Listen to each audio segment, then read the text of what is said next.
निर्मला का एक ही बेटा था जिसका नाम था पीयूष। उसके पति ने अपने बेटे का रिश्ता अपने मरने से पहले ही अपने गरीब दोस्त की बेटी संजना से कर दिया था। निर्मला बहुत ही ज़्यादा लालची औरत थी। उसे संजना का रिश्ता बिल्कुल भी पसंद नहीं था क्योंकि वो एक बहुत ही गरीब परिवार से थी। उसे अपने बेटे पीयूष की शादी एक रईस खानदान में करनी थी, लेकिन पति की अंतिम इच्छा के कारण उसे पीयूष और संजना की शादी करानी पड़ी।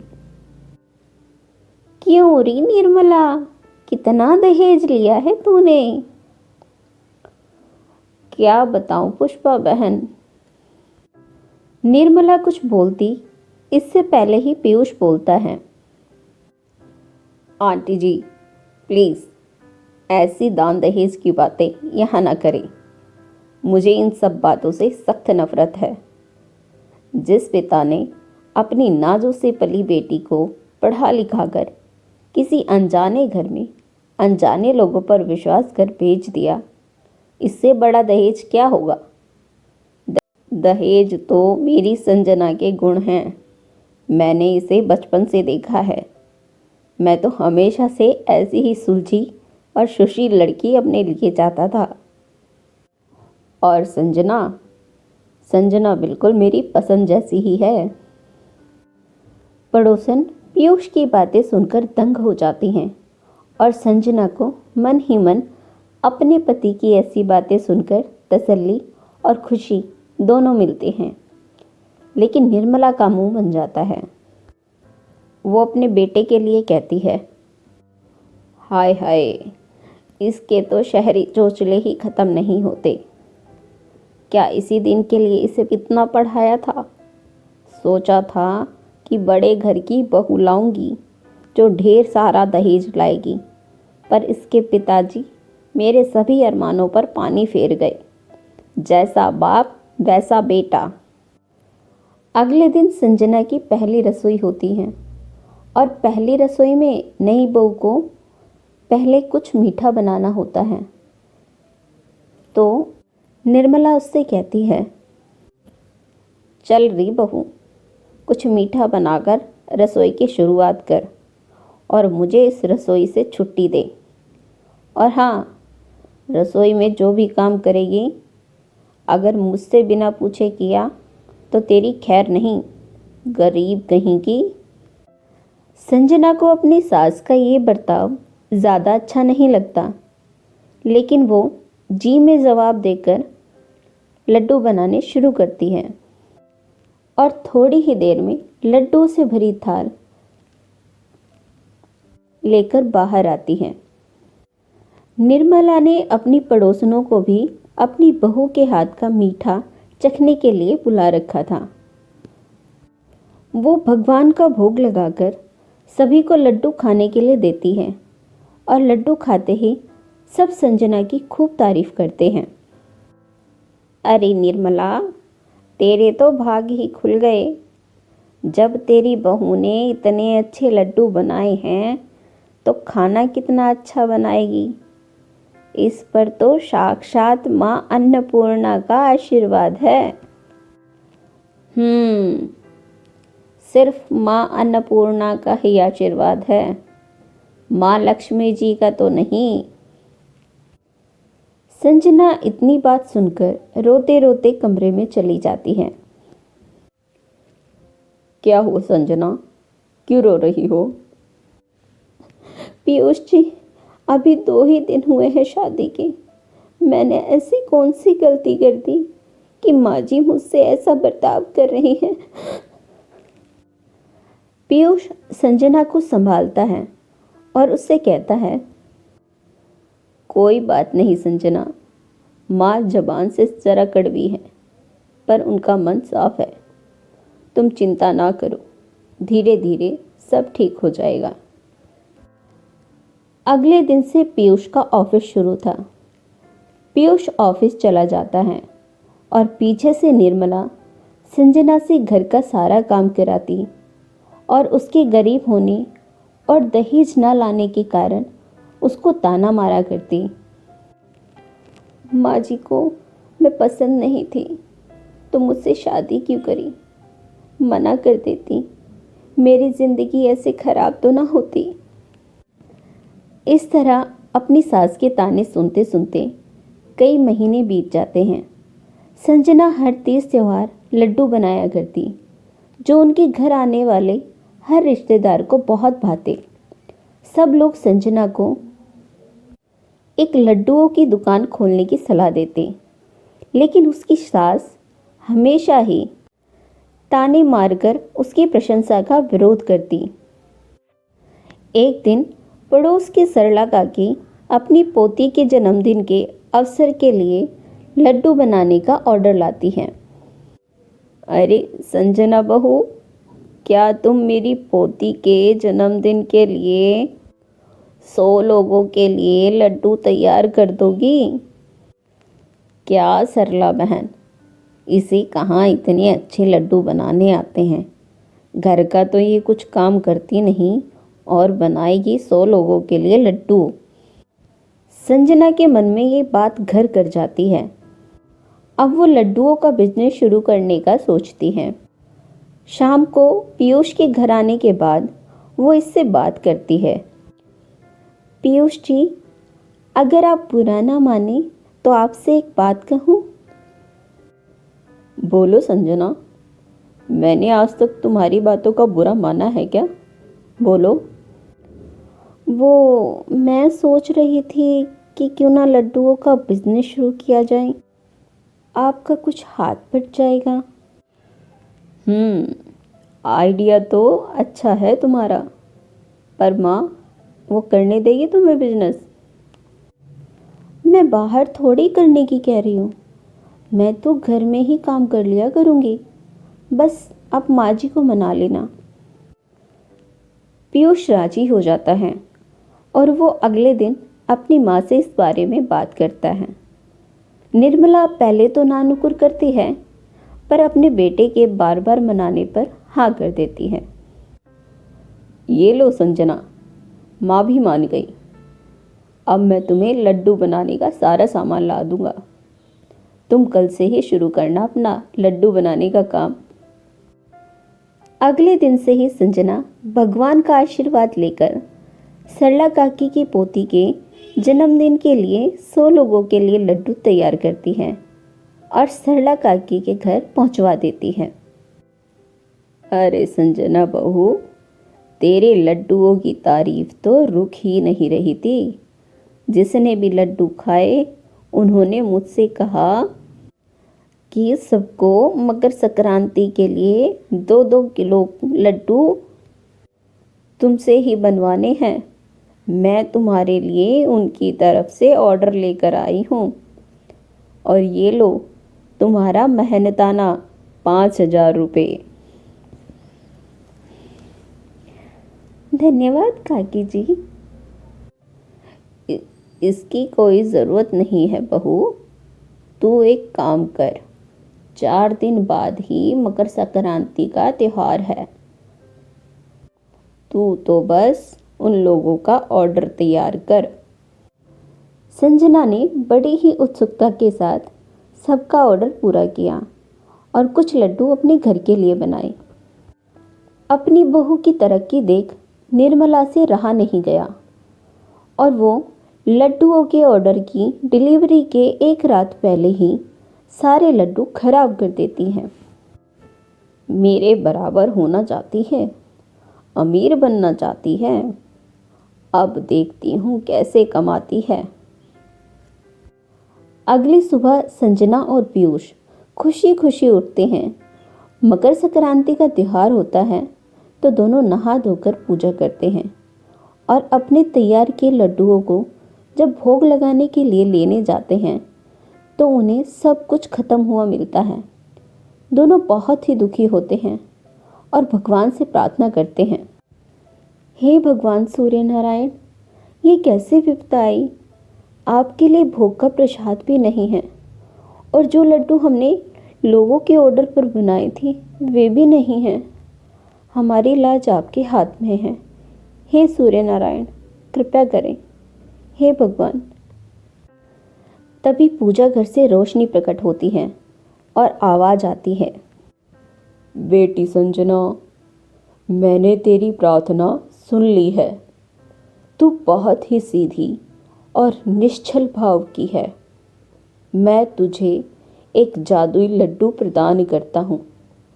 इसे तू जब भी अपने मन में कोई भी इच्छा करके किसी खाली बर्तन में रखेगी तो तेरी इच्छा तुरंत पूरी हो जाएगी। बस इससे कहना होगा, बारीक बूंदी बारीक रुई, खाली है बर्तन भर दे लड्डू जादुई। और रोकने के लिए ये कहना होगा, बारीक बूंदी बारीक रुई, भरा है बर्तन रुक जा लड्डू जादुई। और हाँ बेटी, लालच मत करना और ना ही किसी का मन दुखाना। भगवान को धन्यवाद कर संजना भगवान के बताए हुए मंत्र को बोलकर और अपनी इच्छा को बोलकर अपने ऑर्डर को पूरा कर भिजवा देती है और उसे अच्छा खासा मुनाफा भी होता है। इससे निर्मला को बड़ी हैरानी होती है। मैंने तो सारे लड्डू खराब कर दिए थे, फिर ये कैसे इसने इतने सारे लड्डू बना लिए? कुछ तो गड़बड़ है।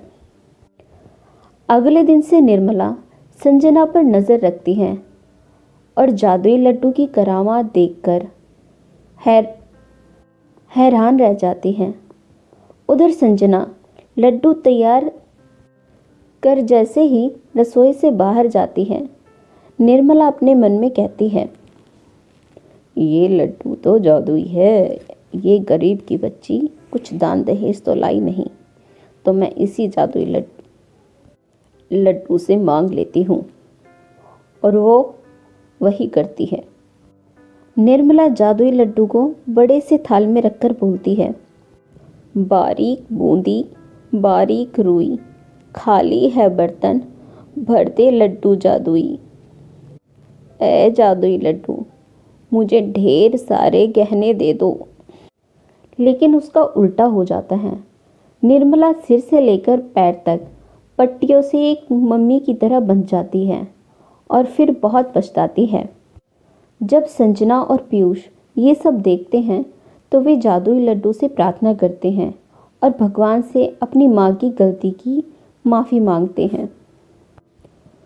मुझे माफ़ कर दे बहू, मैंने कभी तेरी काबिलियत का सम्मान और भरोसा नहीं किया। हमेशा दहेज का ही लोभ करती रही। मैंने ये सब लालच में अंधे होकर किया। मुझे माफ़ कर दो बच्चों। माँ, आपको माफ़ी मांगने की कोई ज़रूरत नहीं। जी माँ जी, आप माफ़ी मांगकर हमें से शर्मिंदा ना करें। बस आज मकर संक्रांति के दिन हमें आशीर्वाद दें। जादुई लड्डू की सहायता से अब संजना ने एक बहुत बड़ी लड्डुओं की दुकान खोली। अब उसके बनाए लड्डू पूरे देश में जाने लगे। एक बार की बात है, एक छोटी सी बच्ची थी जिसका नाम था नैन्सी। वो एक छोटे से गांव में रहती थी।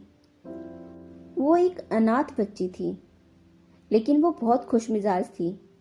जिस गांव में वो रहती थी, वो लोग भी उसे बहुत प्यार करते और उसे कुछ ना कुछ खाने को देते। वो अपने बच्चों के पुराने कपड़े भी उसे पहनने के लिए दिया करते।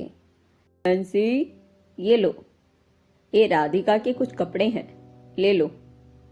और किसी चीज़ की ज़रूरत हो तो मुझे बता देना। ठीक है काका जी, मैं आपको बता दूंगी। और ये सुंदर कपड़े देने के लिए आपका धन्यवाद। ऐसे ही एक दिन गांव की कुछ लड़कियों ने खेल खेल में उससे बोला, देख टीना, ये जो इस नैन्सी की बच्ची ने कपड़े पहने हैं वो मेरे हैं। सभी लड़कियां इस तरह से बोलते हुए उसे चिढ़ाती हैं कि उसने उन सभी के दिए कपड़े पहने हैं। नैन्सी को उनकी बातें बहुत बुरी लगती हैं और वो गांव छोड़ने का फैसला करती हैं। अब मैं इस गांव में नहीं रहूंगी, यहाँ कोई भी मेरा अपना नहीं है।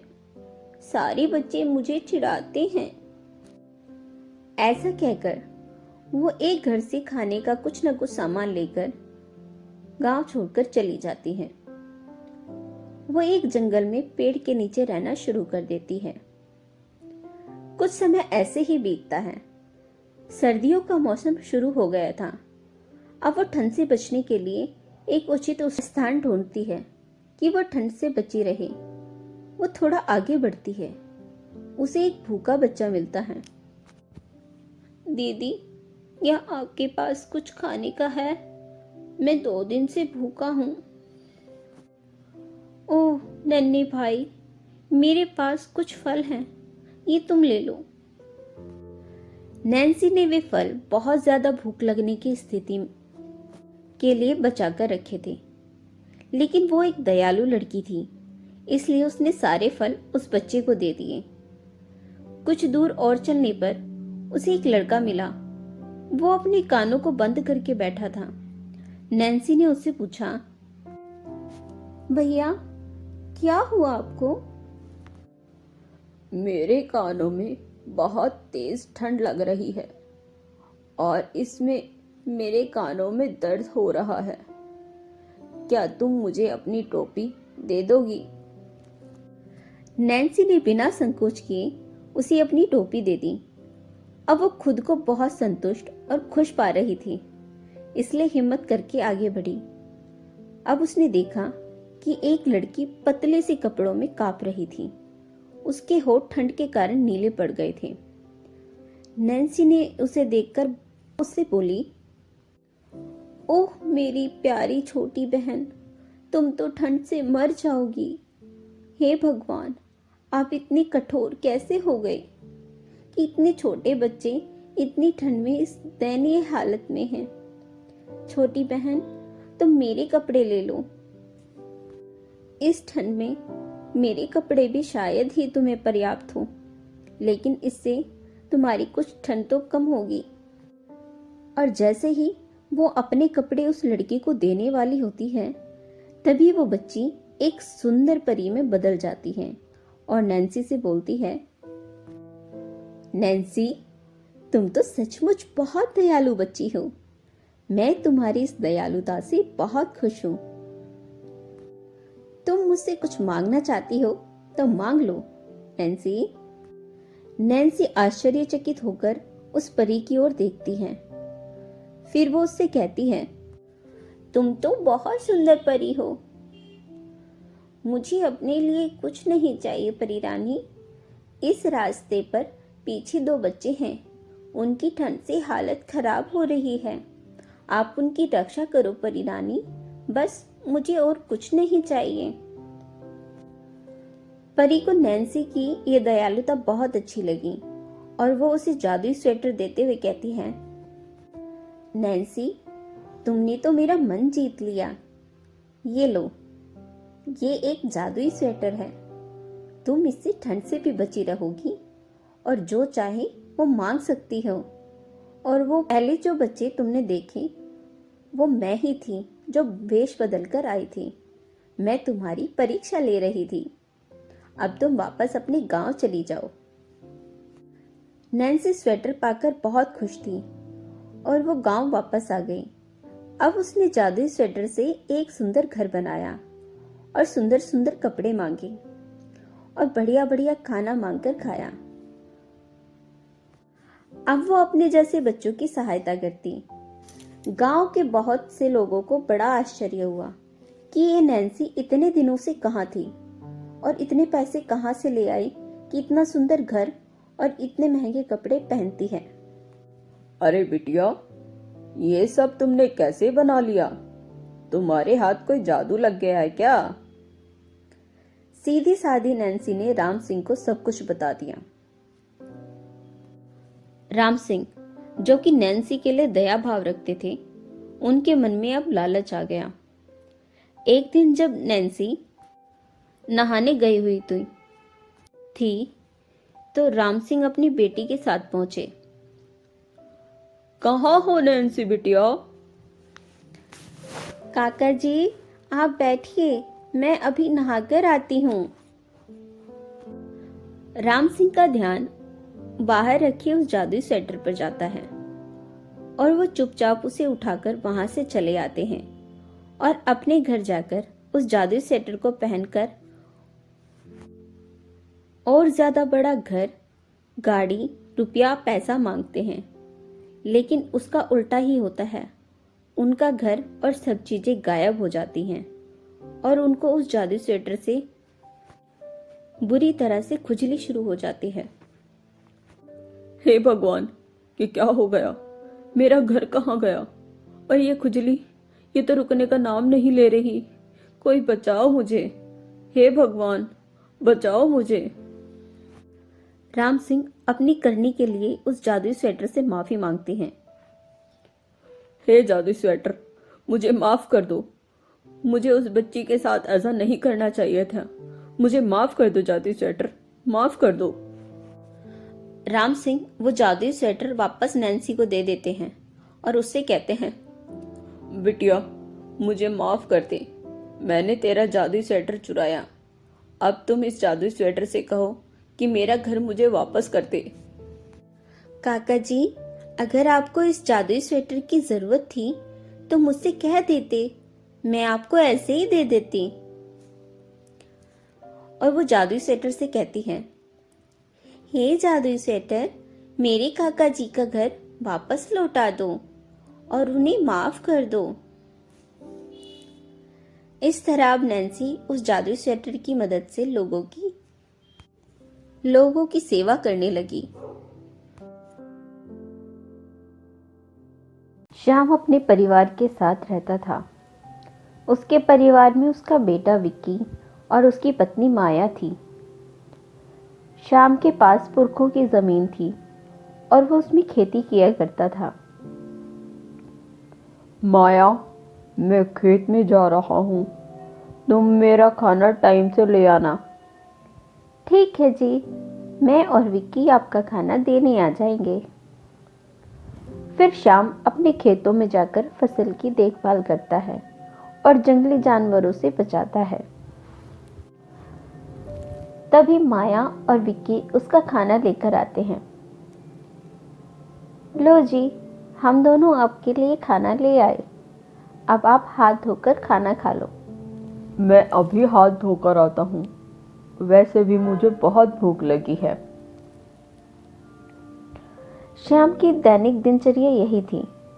विक्की स्कूल में पढ़ता था और पढ़ाई में बहुत होशियार था। धीरे धीरे समय बीतता है और फसल की कटाई का समय आता है। अपनी फसलों की कटाई के बाद वो उन्हें बाजार में बेचता है, लेकिन श्याम को उसके कम पैसे मिलते हैं। अरे बाबूजी, मेरी फसल के इतने कम पैसे क्यों? मेरी फसल तो अच्छी है। तुम्हारी फसल अब की बार ज्यादा अच्छी नहीं है। श्याम उदास होता है और सोचता है कि अब अगली फसल के लिए पैसे कहाँ से लाऊंगा। वो घर जाकर माया से बोलता है, माया, अब की बार फसल के पैसे कम मिले हैं। अगली फसल के लिए पैसे कहाँ से लाऊंगा, समझ नहीं आ रहा। अगर आपको ठीक लगे तो मेरे जेवर साहूकार के पास गिरवी रखवा दो और उन पैसों से अगली फसल लगा लो।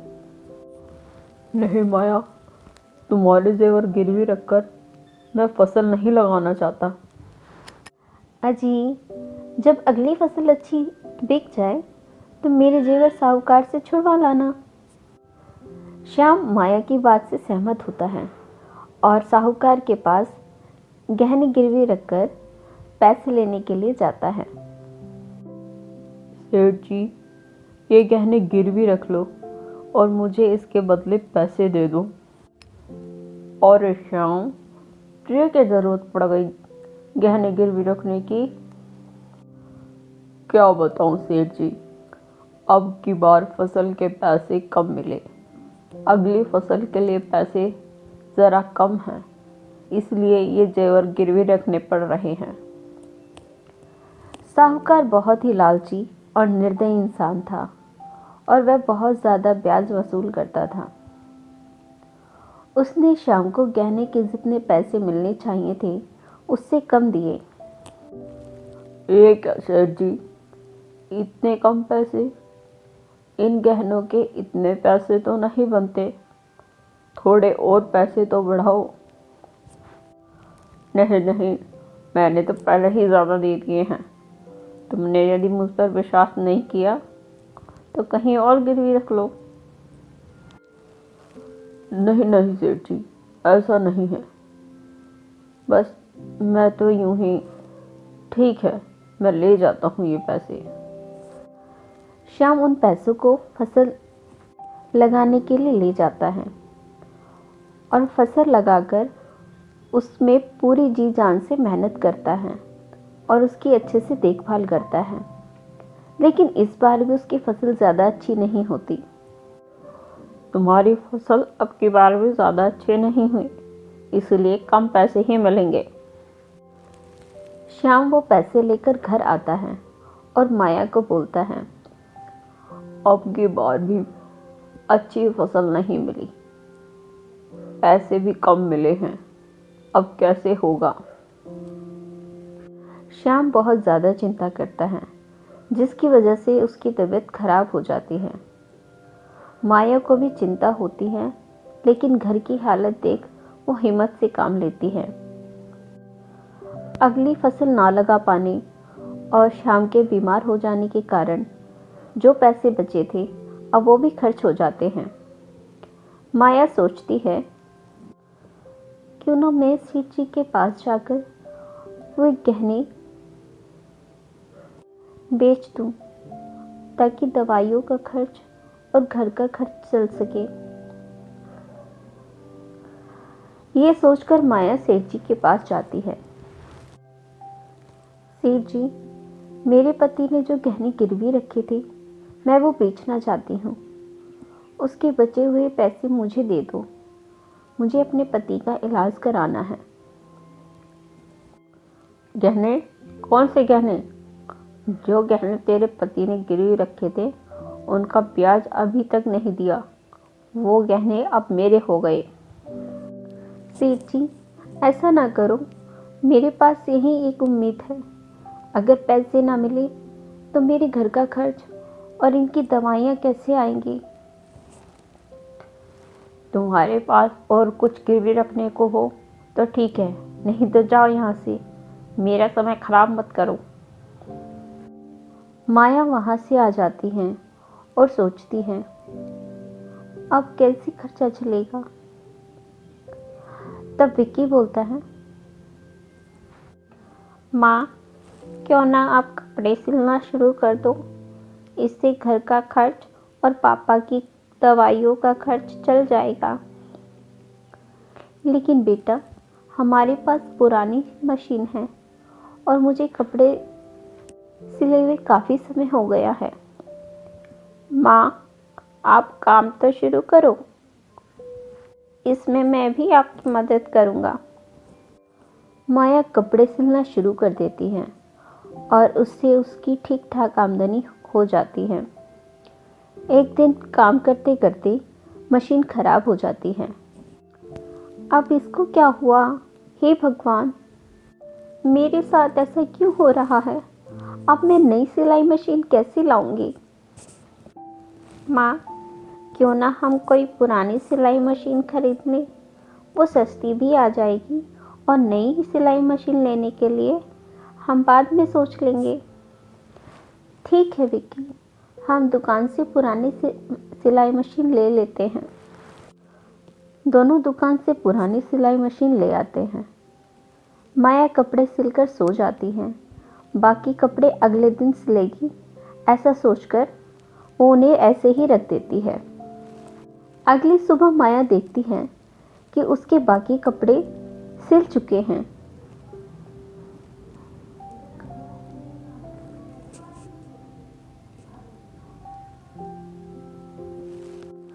वो विक्की से हैरान होकर पूछती है, विक्की, ये कपड़े कैसे सिले? माँ, मुझे भी हैरानी हो रही है ये देखकर कि ये कपड़े बिना सिले हुए थे और अब सिल गए हैं।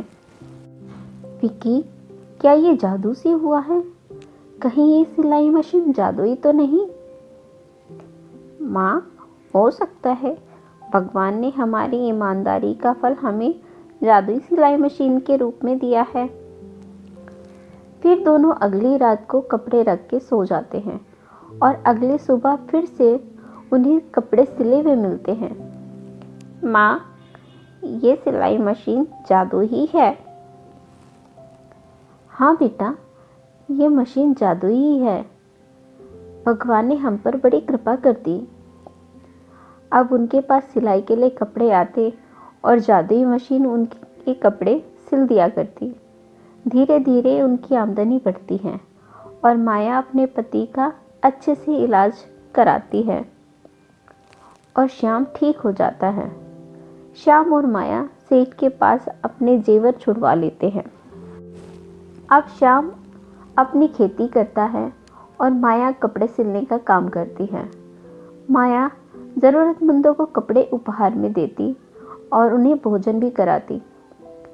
दोनों भगवान और जादुई सिलाई मशीन का धन्यवाद करते हैं और खुशी खुशी अपना जीवन व्यतीत करते हैं।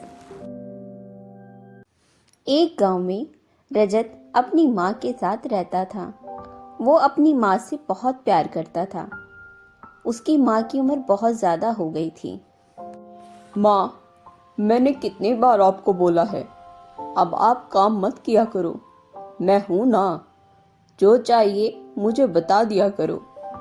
अरे बेटा, जब तक मुझ में काम करने की हिम्मत है तब तक काम कर लेती हूँ। तू भी तो अपना काम करता है। मैं तुझे परेशान नहीं करना चाहती। रजत गांव के बाजार में सब्जी बेचता था। माँ, मैं तो सब्जी बेच के जल्दी आ जाता हूँ और अब से मैं और ध्यान रखूँगा कि आपको काम ना करना पड़े। ठीक है बेटा, वैसे भी मैं तुझसे बातों में कभी जीत नहीं पाई। तू अपनी बात मनवा ही लेता है। फिर रजत अपनी दुकान पर चला जाता है और सब्जी बेचना शुरू कर देता है। भाई साहब, सब्जी ले लो, ताज़ा सब्जियां हैं। दे दो भाई, सब्जियां तो तुम्हारी ही ताजी होती हैं। रजत भैया, मुझे भी सब्जी दे दो। ठीक है बहन जी। रजत सब्जी बेचकर ठीक ठाक पैसा कमा लेता था। रजत, तू आ गया? हाँ माँ, मैं खाना बना देता हूँ, फिर दोनों साथ में खाएंगे। बेटा, तू हाथ मुंह धो ले, मैंने खाना बना दिया है। जल्दी आ जा, फिर दोनों साथ में खाना खाते हैं। फिर दोनों साथ में खाना खाते हैं। माँ, आप मानती क्यों नहीं हो? इस उम्र में इतना काम करना तुम्हारी सेहत के लिए ठीक नहीं है। बेटा, तेरी शादी करा दूं, फिर बहू आ जाएगी तो मैं आराम करूंगी और बहू से सेवा कराऊंगी। ठीक है माँ, जैसी तुम्हारी मर्जी, लेकिन अपनी सेहत का ध्यान रखा करो। ऐसे ही समय बीतता जाता है। फिर एक दिन जब वो दुकान पर जाता है, रजत भाई, जो हमारी सब्जियां बाजार से लेकर आता था, अब वो सब्जियां लेकर नहीं आएगा। हमें खुद ही बाजार से सब्जियां लानी पड़ेंगी। विनोद भाई, ऐसा क्या हुआ? वो सब्जियां लेकर क्यों नहीं आएगा? भाई, वो ज़्यादा पैसे मांग रहा है सब्जियां लाने के। अगर उसको ज़्यादा पैसे दे देंगे तो हम क्या बचाएंगे? हाँ विनोद भाई, ये बात तो है, लेकिन अब खुद बाजार जाके सब्जियां लानी पड़ेंगी। क्या कर सकते हैं भाई? फिर रजत अगले दिन बाजार जाता है और सब्जियां खरीदता है, लेकिन उसे देर हो चुकी होती है, इसलिए सब्जियां ताजी नहीं मिलती। रजत दुकान लगाता है, लेकिन उसकी सब्जियां ताजी नहीं थी, इसलिए ज्यादा नहीं बिकती।